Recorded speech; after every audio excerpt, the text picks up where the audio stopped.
नमस्कार दोस्तों, हमारे चैनल में आपका स्वागत है। हम लेकर आए हैं एक डरावनी और रहस्यमयी कहानी जिसका नाम है डरावना रास्ता। दोस्तों, अगर आपने चैप्टर 1 और 2 नहीं देखा है तो इसका भाग 1 और 2 डिस्क्रिप्शन में दिया हुआ है, जहां से आप देख सकते हो। फिर वो भूत अपने साथ 10 आदमी को भी हवेली में घसीट कर ले गया। फिर एक के बाद एक सभी के खून से अपने हाथ लाल कर दिए। दूसरे दिन जब गांव के लोगों को यह बात पता चली तो सब स्तब्ध रह गए। लोग इतने भयभीत हो गए कि कुछ लोगों ने तो हवेली के रास्ते से दिन में भी जाना बंद कर दिया। गांव में किसी को भी समझ नहीं आ रहा था कि अब क्या करे। लेकिन गांव में एक सबसे बुजुर्ग रफीक चाचा रहते थे। रफीक चाचा की उम्र 90 साल की हो चुकी थी। उनको गांव के सारे रहस्यों के बारे में पता था।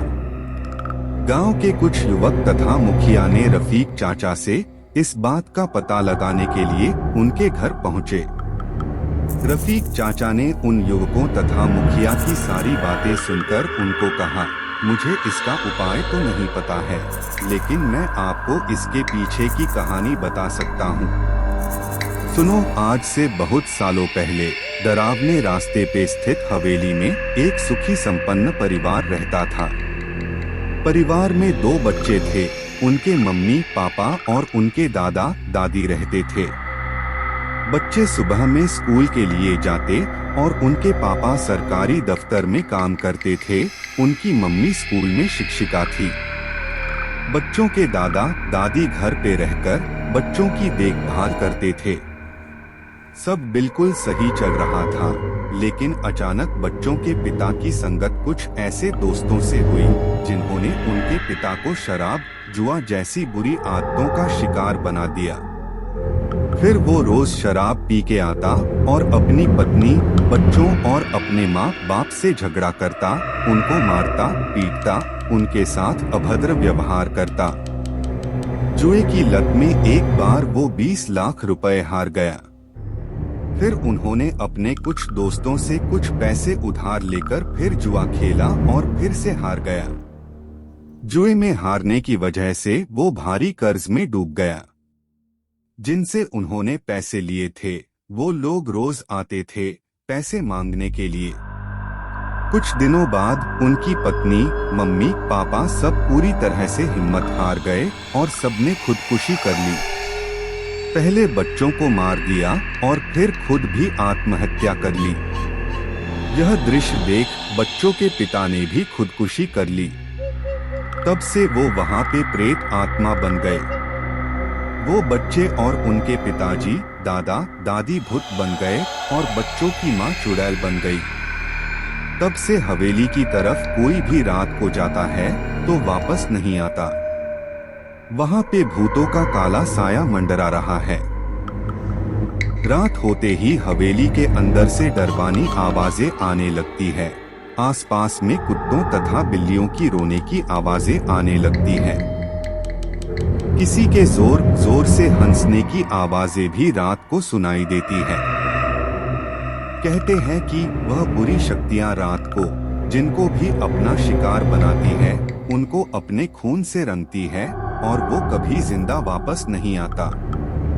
यह कहानी सुनकर गांव के लोग और भी ज्यादा डरने लगे। हवेली का डर अब उनकी चिंता बन गया था। सारे लोग भयभीत थे। किसी को कुछ समझ में नहीं आ रहा था कि अब क्या करे। इसी गांव में एक बार एक नवयुवक आया जिसका नाम था अखिलेश। अखिलेश हनुमान जी का भक्त था। उसको अपनी भक्ति पे पूरा विश्वास था। उसने कहा कि वह इस गांव को इस भूत प्रेत से मुक्त कराएगा। दूसरे दिन अखिलेश अकेला हनुमान चालीसा का जाप करते हुए हनुमान जी की मूर्ति को अपनी गोद में लेकर रात को हवेली पे जा पहुंचा। बिना डरे वह भगवान का नाम लेके आगे बढ़ा। भूतों को ऐसा लग रहा था जैसे कि मानो उनका एक और शिकार मरने के लिए आ रहा है। लेकिन जैसे ही भूतों और चुड़ैल का स्पर्श दैवी शक्ति से हुआ, तुरंत सारे भूत प्रेत जलकर खाक हो गए। भूतों का खात्मा होने के बाद अखिलेश ने हनुमान जी का जय जयकार किया। सारे गांव के लोगों ने जान लिया कि अखिलेश की विजय हुई। सबने शंखनाद से पूरे गांव को जगाया और उस दिन पूरे गांव में उत्सव मनाया गया। गांव के कुछ लोगों ने अखिलेश को अपनी पीठ पे उठाया और नाचते गाते हुए उनका धन्यवाद किया, जय जयकार किया। अखिलेश ने सारे गांव को कहा, यह जो कुछ भी हुआ है वह हनुमान जी की वजह से हुआ है। भूत पिशाच निकट नहीं आवे, महावीर जब नाम सुनावे। यह चमत्कार हनुमान जी की दैवी शक्ति का है। आपको धन्यवाद कहना हो तो उनको कहो और उनकी आराधना करो। मेरा वादा है आपसे, हनुमान जी की कृपा दृष्टि से कभी भी इस गांव पे कोई काला साया निवास नहीं करेगा। अगर आप किसी दूसरे भगवान को मानते हो तो उन पर भी आप पूरी श्रद्धा रखोगे तो भी आपको कोई भी बुरी शक्ति हानि नहीं पहुंचाएगी। सूचना, यह कहानी काल्पनिक है और इस कहानी का किसी भी जीवंत पात्र, जगह से कोई भी संबंध नहीं है। किसी के भी धर्म, जाति, भावनाओं को ठेस पहुंचाने का इस कहानी का उद्देश्य नहीं है। हमारे चैनल को सब्सक्राइब करना न भूलें ताकि आप हमारी आने वाली रहस्यमयी कहानियों से वंचित न रहें। धन्यवाद, फिर मिलते हैं अगली वीडियो में।